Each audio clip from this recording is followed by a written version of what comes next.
everyone. This is Yulia Yaani, and this is a fourth podcast in our new series of podcasts about commercial real estate finance, and innovations. And just to remind you, I'm Yulia Yaani. I'm CEO and co-founder of RealAtom. We are industry-leading platform that powers commercial real estate lenders like banks, credit unions, and non-banking organizations to make more commercial real estate loans. And through building our platform, we meet so many interesting people. And today, I'm so pleased to introduce to you Jack Cohen. He's the president and chief innovation officer of StrongHill Capital. He also has 40 years experience in our industry. He is member of many industry organizations like MBA, CRE, ULI, and other. He built, grew, and recapitalized many times Cohen Financial. And Jack is also very much into innovation. So I'm very excited to, Jack, have you today on our podcast. Welcome. Yulia, thank you very much. I'm excited to be here, really am. Well, to begin with, can you tell us about yourself? Oh my God. And remember, our podcast is only 35 minutes. I was just going to say, that's all I was thinking about. Let's see. I've been around a long time, and I joke with some truth that I believe that I have made every mistake an operator can make and still survive and prosper. I'm actually an engineer by education, and my first job out of college was as a consultant in the construction industry. I've made three great mistakes in my life. The first one was going to work for my father, and that was Cohen Financial. I was at Cohen Financial 36 years. I see myself as a service provider and an operator, but I have also, as you know, created kind of an alter ego, no pun intended. I have a private equity business that I call DarkKnight Ventures, and I provide intellectual and economic capital to entrepreneurs. So I've learned the hard way how to be an investor in people and in businesses and in hard assets. And currently I'm a hired gun working for a $20 billion fixed income house in Denver called Aramark. They own a bunch of portfolio businesses, one of which is StrongHill Capital, which is a small balance lender. So that was a quick survey of 40 years. It was quick. I'm surprised. Thank you for that. Tell us about the StrongHill Capital. StrongHill Capital is actually, I've enjoyed this job in this business more than any of the businesses I've ever been in, including Cohen Financial. So StrongHill Capital was birthed by a company called Hunter Kelsey. Hunter Kelsey is in Texas, and they make loans to homeowners who need financing to pay their property taxes. There's so many fascinating businesses out in the world. Who knew that existed in anywhere, let alone the state of Texas? And a number of years ago, they started that business and got it the idea that small balance lending was an opportunity, and they started StrongHill Capital, started investing back in 2007. In the summer of 2019, I was asked by the Aramark people to come in and do a strategy assignment in the guise of DarkKnight Ventures. So I spent the fourth quarter down in Austin, Texas, which is where the business is, and kind of did a deep dive. And in December, thinking I was finishing up a strategy assignment, I went to Denver and I submitted my plan and my ideas, and I'm thinking, that's it. My current boss says to me, this is very interesting. We don't have anyone to run the business. Would you be interested? So I said, well, I'm not moving to Austin. They said, "Yeah, that's okay." I said, well, if you read my report, I don't like anything that you're doing. I would break all the processes and rebuild it. Oh, that's okay. Well, that's going to take some money. I need some capital. No, that's okay. Well, I need some capital to invest. Oh, that's okay. So let me think about it. So sure enough, last January, I took over. I learned something. It didn't take me until probably March or April into COVID before I realized I thought StrongHill Capital made small loans. They say in the tagline that they're a small balance commercial lender, right? I thought that meant little loans. What I came to find out is there's actually this weird esoteric part of the capital markets that I had no idea existed. And this small balance area is the competition are leveraged lenders. They don't hold their loans, they securitize, they sell them, they focus on residential. My judgment is it's full of hobbyists, not professional owners of income producing real estate. And it annoyed the living crap out of me because I was used to more certainty of execution. So what I said is, here's what we're going to do at StrongHill. We're going to build a predictable process that leads to certain results that folks can rely on. We're going to support entrepreneurial users of capital. We want professional owners of real estate, income producing real estate, and we're going to make little loans for folks who otherwise work on large loans. So I guess my customer is the brokerage community. I'd like the better brokers who are working on larger loans, who have good clients that they control, and that those clients then have small loans that, they don't want to waste time on. And so they need something that they can do better, faster, and cheaper, right? The brokerage community doesn't want to work on $1 million loan. They can't charge that much. And if we can build a system, if we can automate the system, if we can make this an end-to-end system, which we're not there yet, can we in fact be an ally to these brokers? So I say that we are trying to be a small balance lender who does little loans for people who otherwise work on large loans, and our ownership of Aramark. So I actually have moved the minimum to $1 million. We're doing $1 to $10 million loans. Aramark does $10 to $100 million loans. In order to build a business that scales, we did last year 149 closed transactions. It was only $158 million, so a little more than $1 million a loan. Our plan this year is to do 250 loans at an average of about 2 million, just under 2 million. So doubling in size. And we need systems, processes, procedures, and policies that can scale. So we only do fixed rate. We only do 5, 7, 10, 12-year loans. We only do it on stable cash flow, whereas all the fancy stuff is done by Aramark.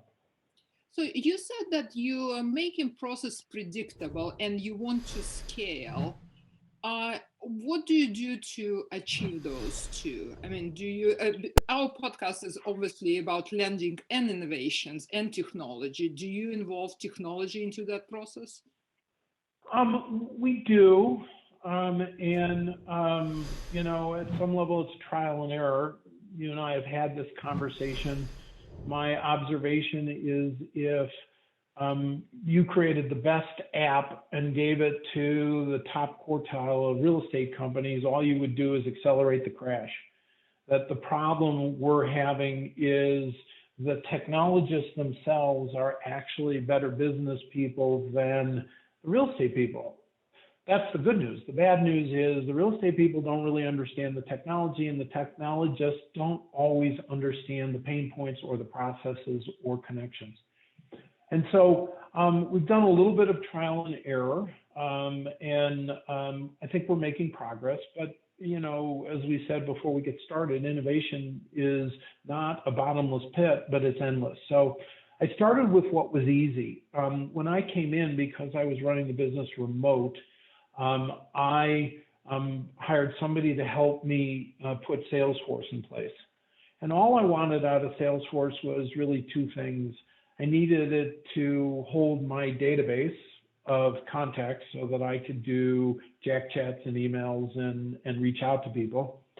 I wanted to do e-marketing out of it and use their CRM, but I had had experience at 3650 building what RealAtom would consider a sophomoric pipeline management program. Not really huge technology, but it gave me an idea of where my flow of business was from fresh inquiry all the way to closing. And it allowed me the opportunity to focus on where bottlenecks were. And you know this from building processes, you need to optimize at the point of the bottleneck, because any optimization before or after is a waste of resources. So we then ended up licensing a document management program called OneSource. So my originators will start in Salesforce. They create an originator's recommendation on a transaction, and then it goes to the operations team to build the file. They'll underwrite, they'll process, they'll close the loan, and the document management is in OneSource. And then it stopped there. I have outsourced servicing to a third-party servicer, a company called Essex Financial Services in Denver. Knew the people, liked their business, liked their people, and I didn't want to put capital into servicing. So I'm using their technology, and again, to repeat an act at 3650, we went to Real Insight, which is owned by Fortress and CW Capital, for a surveillance and asset management program to oversee the servicing.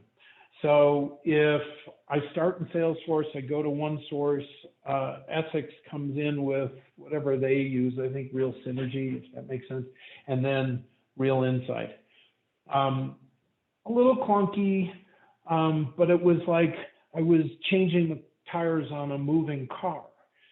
So what we need to do now is sit with you and Masha and say, can we consolidate this? Can we make life simpler? Is there a way to clean up the mistakes that I made? Now, it served the purpose that I did, because 2019 pre-me, they did $75 million.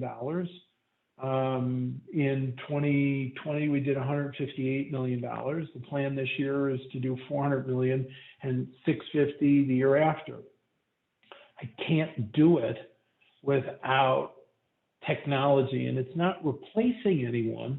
Well, you know, am I replacing data clerks and data entry and maybe analysts to run reports? Yeah, sure, because I should be able to push a button and get the report that I want.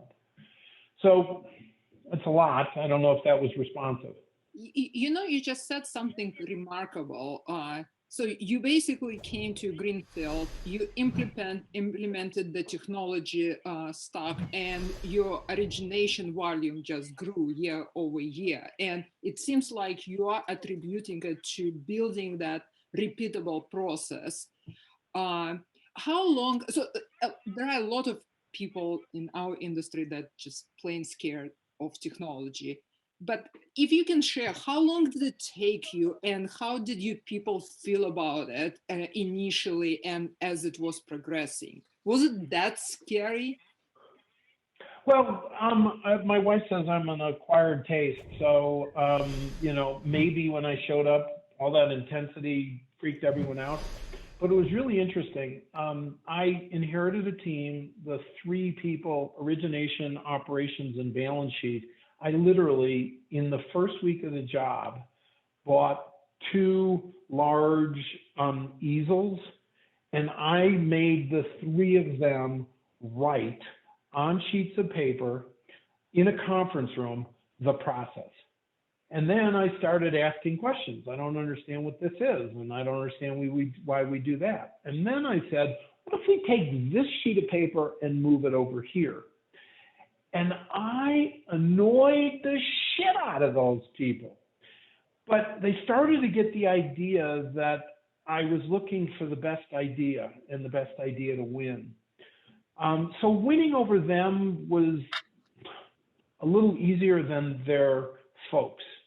And the mistake, in my judgment, that prior regime made at StrongHill is, and this happens in small balance, I'll hire originators that are new business development people who don't know anything about real estate, and then they assume the the operations people will, clean up the mess. You can't scale that. Let me get this straight. The idea is to go find as much inventory as you can, sift good financing from bad financing, process the good stuff, and create a hit ratio. Most of the industry closes less than 3% of what they look at. I'm trying to get us over 10%, and you don't want to know how low StrongHill's hit ratio was before I got there. So again, back to manual, right? I couldn't just automate it. I realized that the originators had to do more thoughtful origination. They had to know what the difference is between a financeable deal and non-financeable. And so I had to do some loan balancing. Well, that made friends for me in operations and enemies for me in originations. So yes, this has been a love-hate by them relationship. Imagine when I say, okay, here's Salesforce, we're going to train you more than once. And then every time you look at a deal, I want it entered in to the fresh inquiry bucket, and I want to be able to see these loans move forward. When I got here, there were 12 originators. We went down to 4 because the 8 couldn't adapt to the change. Now we've just added 4 more. We have 2 more starting February 1st, and I hope to add 2 more by the end of April. And all of this is with an expectation that best idea wins, that every day we have to be better tomorrow than we were yesterday. Our context is better, faster, and more effective. And best idea wins, but we're going to keep changing the way we do things. So you just named all those benefits that you are getting from establishing the process within the company. But do you see the benefits of that for your customers, for the brokers that are sending you loan requests, for the borrowers that you're working with? Yes and no. So in the world according to Jack, I kind of went through the mortgage banking, mortgage brokerage community, and I created 10 tiers of broker. This was just pure opinion by me, right? Often wrong, but never in doubt. Of course, I rolled this out to everyone, and they're confused as shit. So I converted it to 3 personas. So the world RealAtom is working in, the world I came from, I call persona 1. The StrongHill customer, the broker, is persona 3. And I kind of put that persona 2 out there to see if we can find what that looks like in 2021. My experience with persona 3, StrongHill customer, was mostly residential brokers who stumble over a commercial deal. That's not to say they're not competent, but they're not as competent as the persona 1 brokers. The persona 1 brokers are doing a better job of using technology. Now, again, you and I have talked about this. Their idea of using technology is an Excel spreadsheet that holds their package. But when I first got in the business, packages were like letters, and everyone wrote their package differently, right? The fact that they finally have a format and the tabs never change, to them is technological advancement. Now, when I say to them, hey, is there an API where I can take that Excel and drop it into my data? They look at me like I got 9 heads. So I'm not ready to say. How dare you are. I know. And so to suggest that my channels for origination are tech savvy, not yet. I think the best ideas belong to somebody else, so steal freely. So if you think about RealAtom as a channel, can I be a receptacle for that channel? Can I find 5 different channels? And maybe it's a technology company like RealAtom, or it's Dearborn Capital in Chicago who is willing to work on small balance if it's automated and if their system talks to mine, because he doesn't want to do the work. He wants to know that he can underwrite a deal and it'll process through.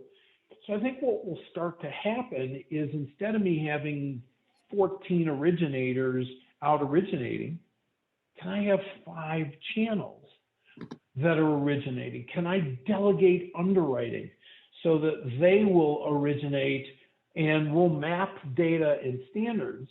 That'll be the way I'll get my costs of operations down. That's the way I'll get revenue per FTE up, and I will have a scalable position.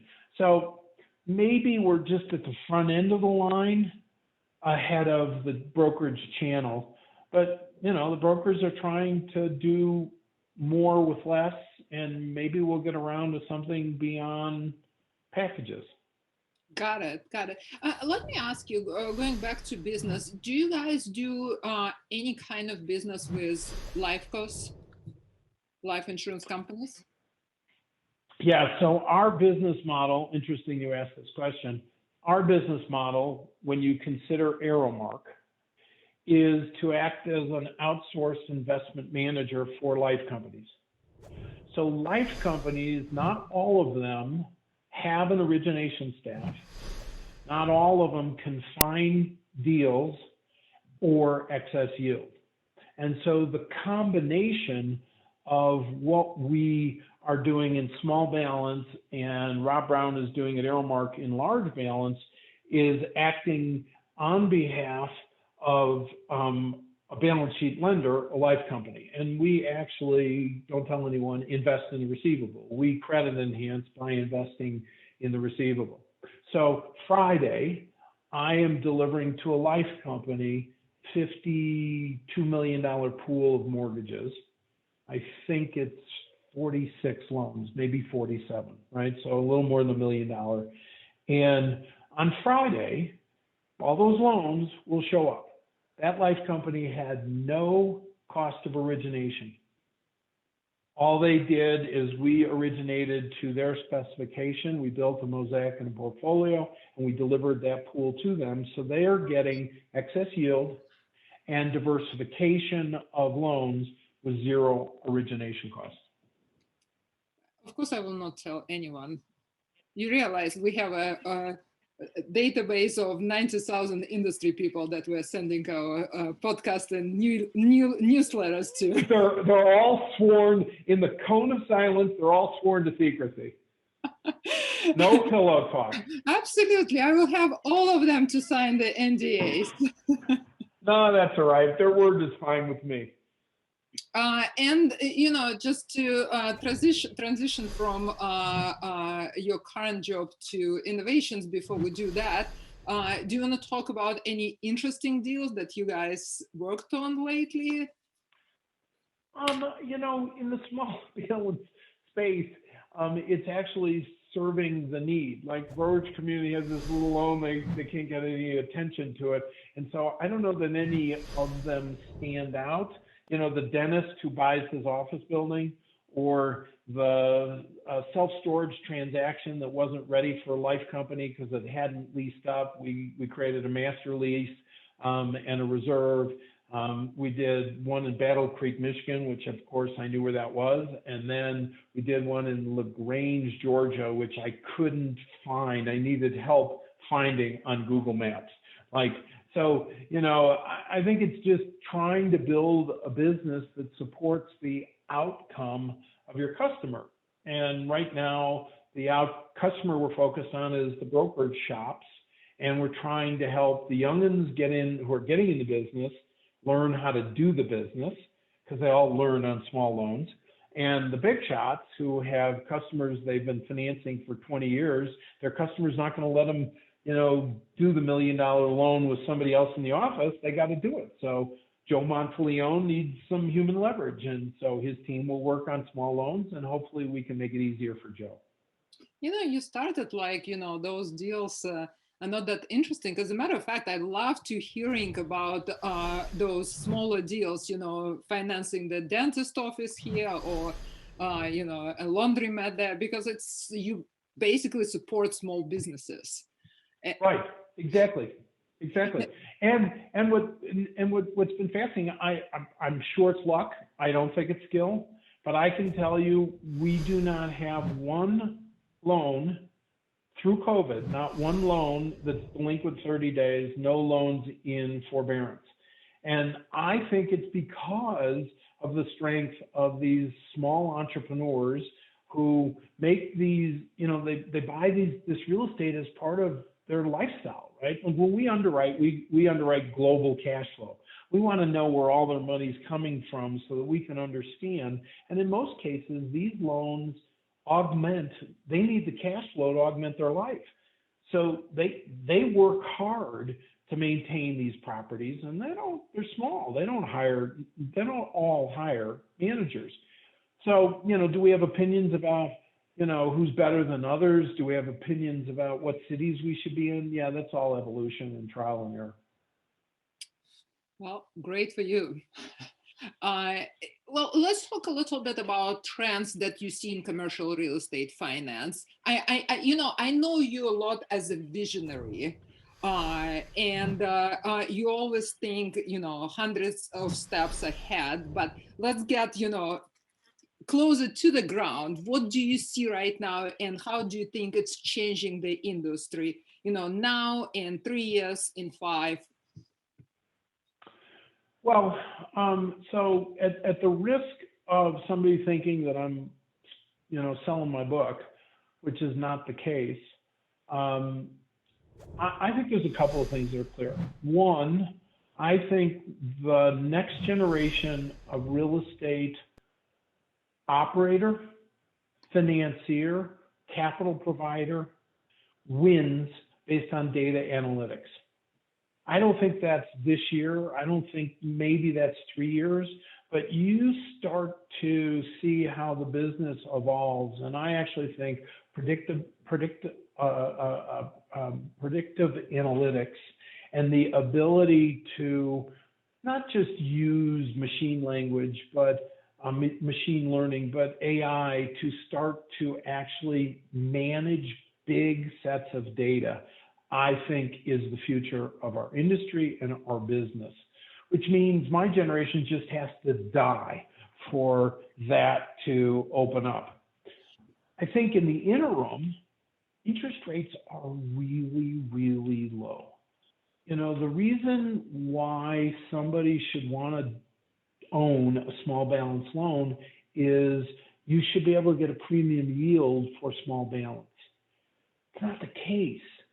And if you think about this race to the bottom in terms of interest rates, it's calling into questions reductions of cost, needs for efficiencies, other ways of doing something, right? If you've noticed in the last couple of years, life insurance companies get sold, or life insurance companies sell their mortgage book. Why is that? They can't afford it. So while the borrowing community and all the excess capital is showing up at the table, excess supply of capital. We're having, my judgment, a worse ball player who thinks their only job is to manage an auction, and they're driving the cost down, which is making it harder for an investor to hold the investment. So I think there is really, we're at the precipice of change, because necessity is the mother of invention. As we hit these friction points, people are trying to figure out how they can do this. Well, can they outsource investment management to somebody else? Do they have to scale, right? The life companies have to be bigger and bigger and bigger. I think that clearly the outgrowth of the virus is going to call into question transit-oriented development, right? San Francisco, Chicago, even New York, no one wants to get on the train. Everyone's working from home. So, oh my God, suburban office and suburban retail are starting to see an uptick.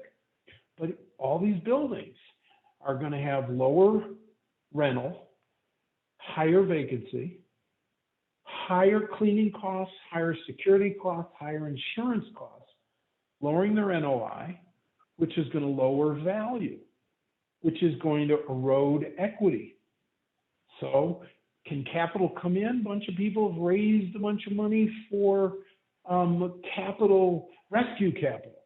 Do they think they're really going to find a deal? Maybe. I don't know that there'll be the same distress, but we're going to see values reset and an opportunity for the next generation to make a bunch of money. So great business, dynamic business, great industry, dynamic industry. But I think change is afoot. Last comment I'd make is how the CMBS world, in terms of servicing, can service the borrowing community that are experiencing COVID pain, is likely to destroy the CMBS business as an industry. My view has always been securitization is a great tool to shape your portfolio, but this idea that pass-through lenders who aren't there for a service proposition for a borrower, another friction point that's creating pressure for change. So I think the next 3 years are going to be really dynamic in our industry. And I think the key to it is technology. Well, thank you for sharing. One thing that you just mentioned, so basically you believe that, analytics is coming, predictability, we need it all. But very often you hear from the industry people that even though we are such a huge industry by volume, it is a very small industry by numbers, by number of transactions, but number of players. And what I hear quite often, oh, well, we do only, 150 loans. We are okay with emails. We don't need any efficiency. From what you just said, from the beginning of our conversation, and it's really striking. You did 70 loans. You saw the need for better organization, better efficiency. You implemented that process or started that process. You increase your volume, and now you're planning to grow even more. So how would you, respond to those people? They say, well, we don't do enough transactions to think about efficiency. We're okay with, everything we have right now. Finish my question, because to me, analytics is one of the things that industry is just lacking. It's extremely opaque. We know that. And those small volumes, small numbers of transactions, they, if they're in the same pool, if someone can analyze it, it will benefit everyone. But I don't see that people want that. Yeah.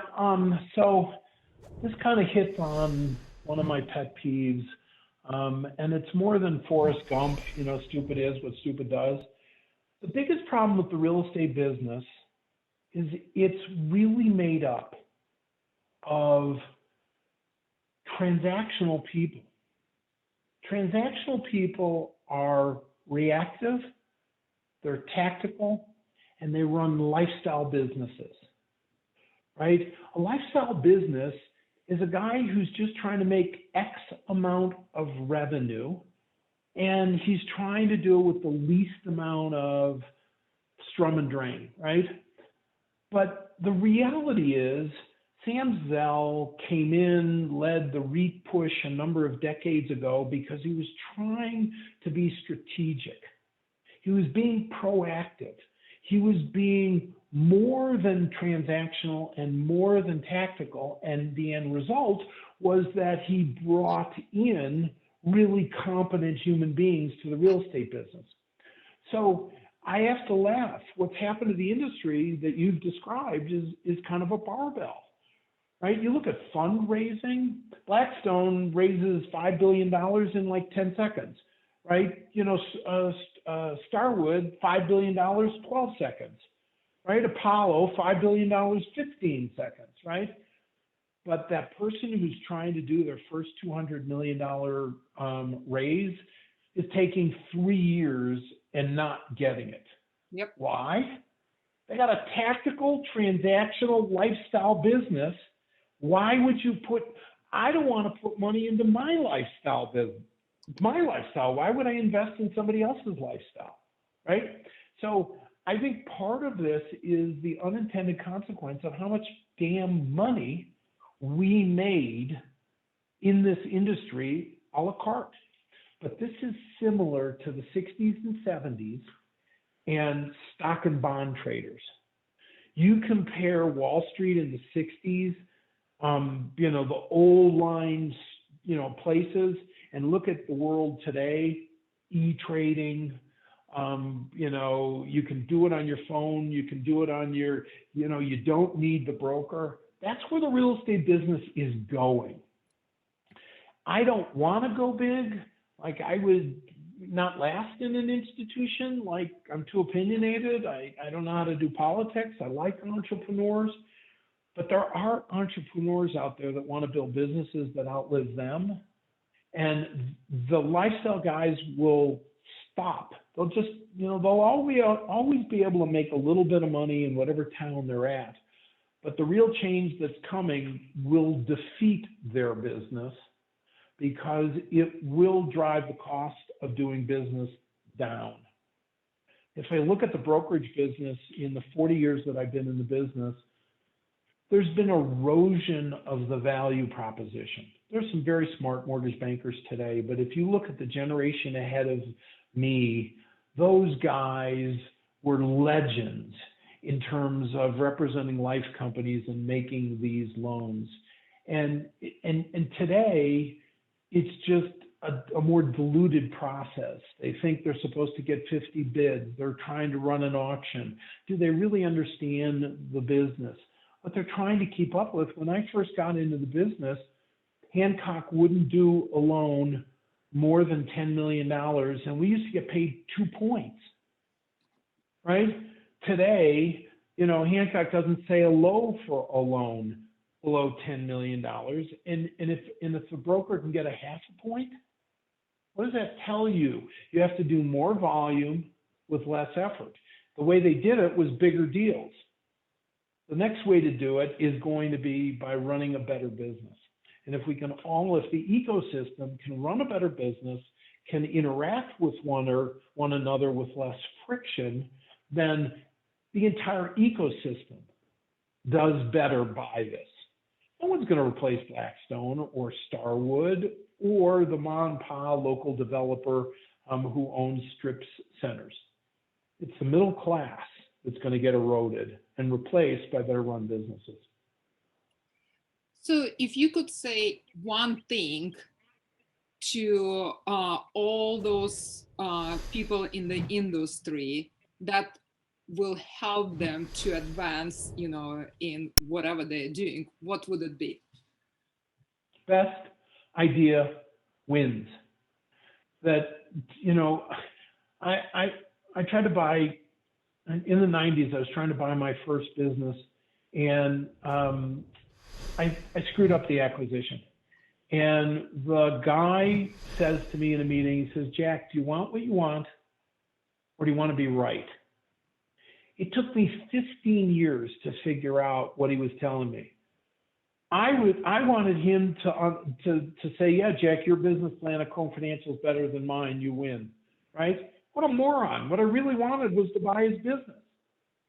This industry, if you could let go of being right and instead acknowledge that the best idea wins, and now apply that to constantly approach your daily business better, faster, cheaper, we all win.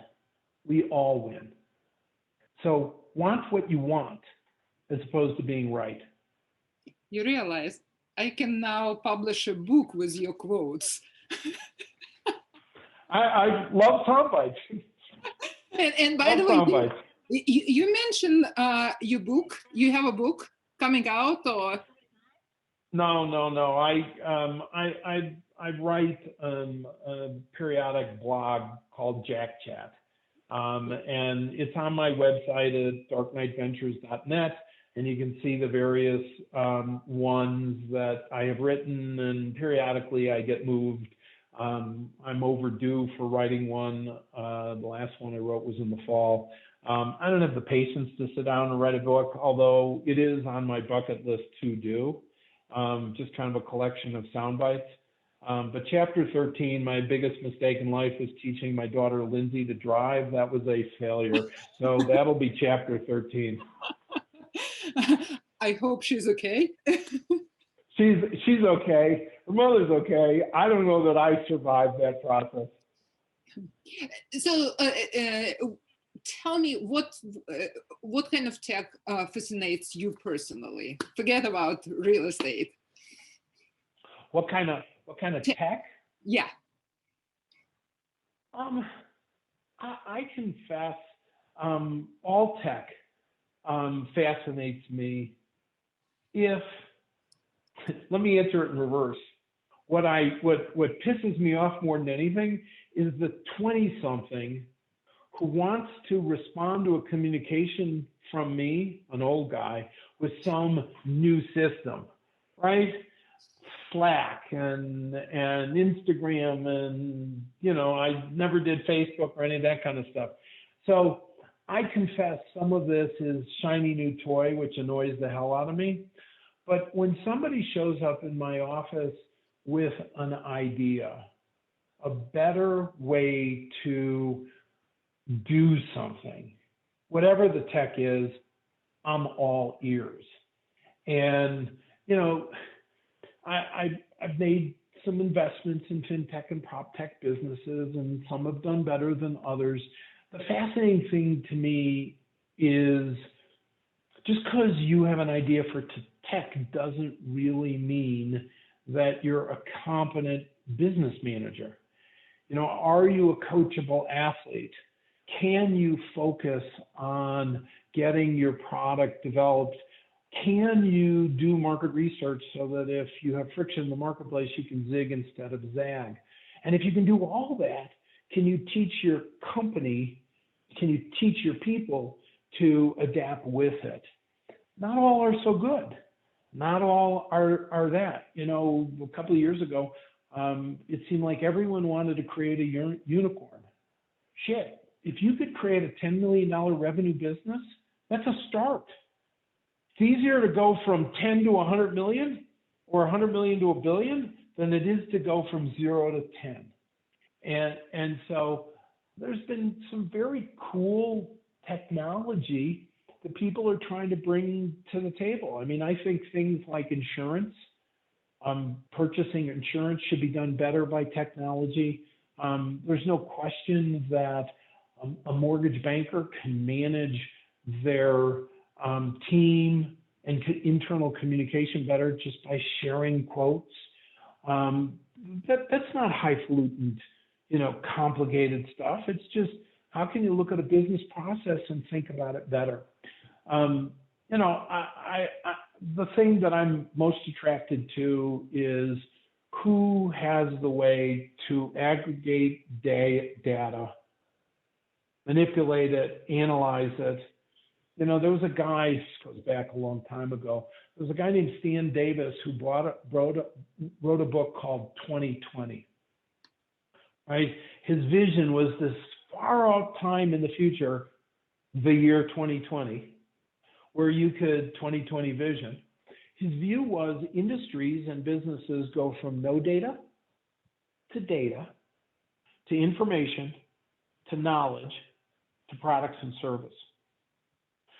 Too much of our industry is applying technology to data, and not enough are moving it to information, knowledge, and products and services. Any tech that is doing that I'm interested in. And I'm interested in the why that they're going after. I want to know what it's going to be, and I want to know how they're going to do it.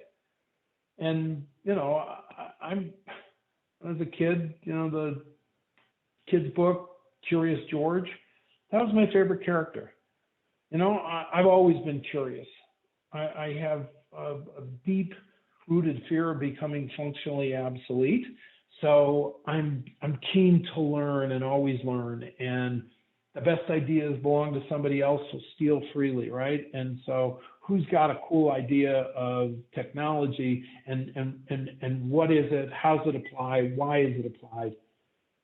So I didn't answer your question, but that was authentic. You did, and you also transitioned into my last two questions. And, you know, I can talk to you for hours because it's just so interesting to listen to you.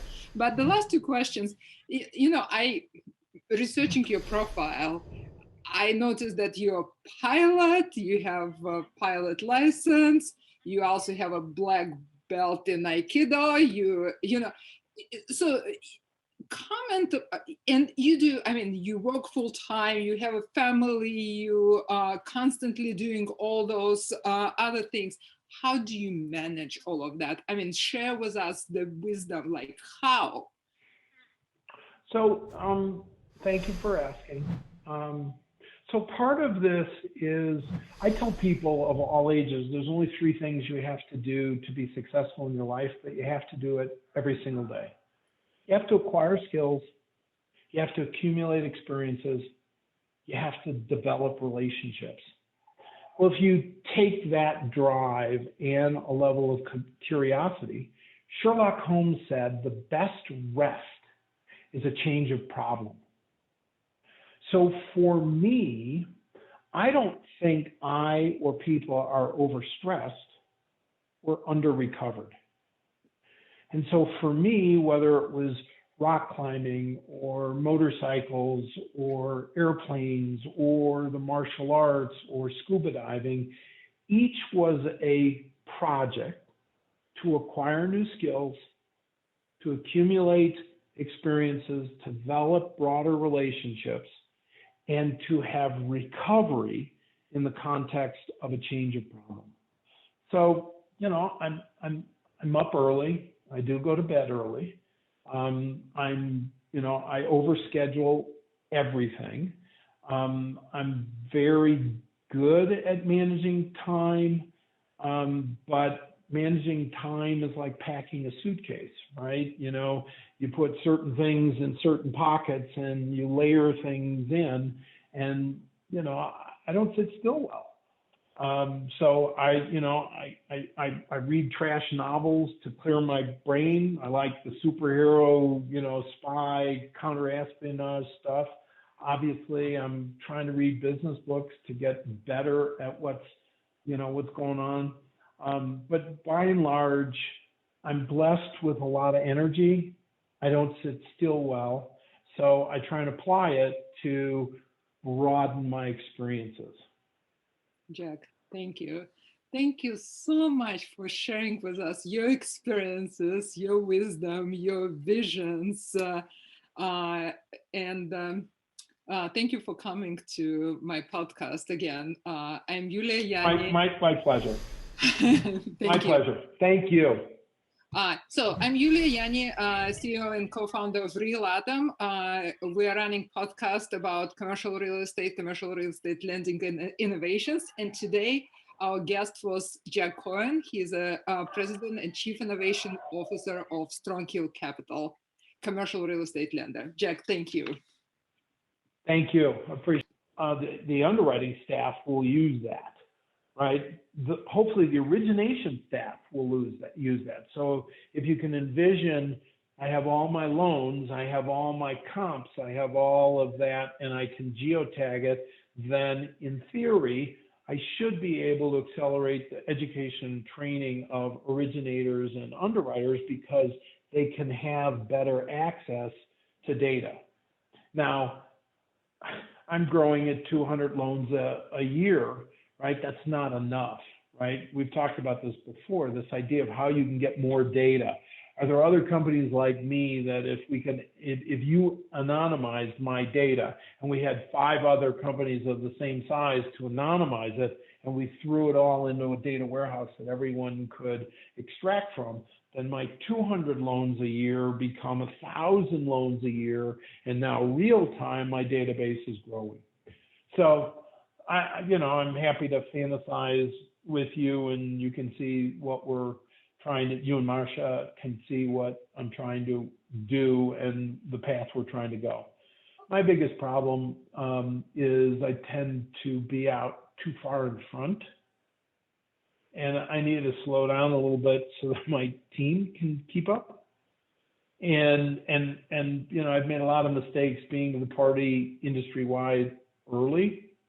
And obviously I'd rather be early than late, but maybe I don't have to be as early. So I'm trying to I have a vision, I have an idea, but I don't necessarily need to be first to be there.